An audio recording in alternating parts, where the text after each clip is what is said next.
America, Israel और Iran के बीच चल रहे तनाव ने दुनिया की चिंताएं बढ़ा दी थी, लेकिन अब एक नई बात सामने आई है। जिस मुद्दे पर अमेरिका और इजराइल हमेशा एक साथ नजर आते थे, उसी ईरान मामले में अब दोनों देशों के नेताओं के बीच मतभेद दिखने लगे हैं।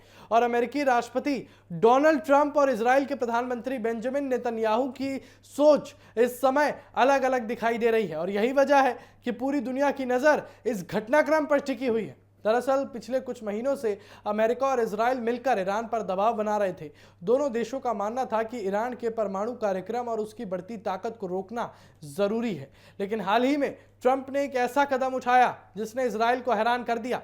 ट्रंप अब ईरान के साथ बातचीत और समझौते के जरिए तनाव कम करना चाहता है। और खबरों के मुताबिक अमेरिका और ईरान के बीच युद्ध विराम और शांति को लेकर बातचीत आगे बढ़ रही है। और यहीं से ट्रंप और नेतन्याहू के बीच मतभेद शुरू हो गए हैं।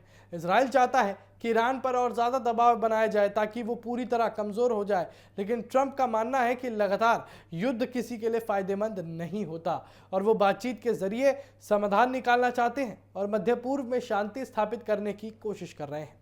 लेकिन नेतन्याहू को डर है कि अगर ईरान के साथ जल्द समझौता हो गया तो ईरान फिर से मजबूत हो सकता है। और इजराइल की सबसे बड़ी चिंता उसकी सुरक्षा है। इसलिए वो चाहता है कि ईरान के मिसाइल कार्यक्रम है और उसके सहयोगी संगठन है, उनके ऊपर सख्त से सख्त कार्रवाई हो। दूसरी तरफ ट्रंप साहब का भी ध्यान अब युद्ध खत्म करने पर है, क्योंकि आर्थिक जो असफलता देखने को मिल रही है, कूटनीतिक असफलता देखने को मिल रही है, उसको भी तो पलटना है।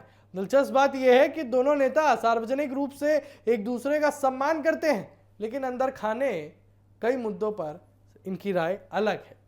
नेतन्याहू ने भी माना है कि हर मामले में उनकी और ट्रंप की सोच एक जैसी नहीं है और यही कारण है कि अमेरिका और इजराइल के रिश्तों को लेकर नई चर्चाएं शुरू हो गई है।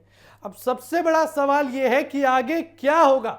अगर अमेरिका और ईरान के बीच समझौता हो जाता है तो क्या इजराइल उसे स्वीकार कर लेगा या फिर वो अपनी अलग रणनीति बनाएगा? ये सवाल अभी भी खुला हुआ है, क्योंकि इजराइल साफ कह चुका है कि अपनी सुरक्षा के मामले में वो किसी भी तरह का जोखिम नहीं उठाना चाहता, जोखिम वो नहीं उठाएगा।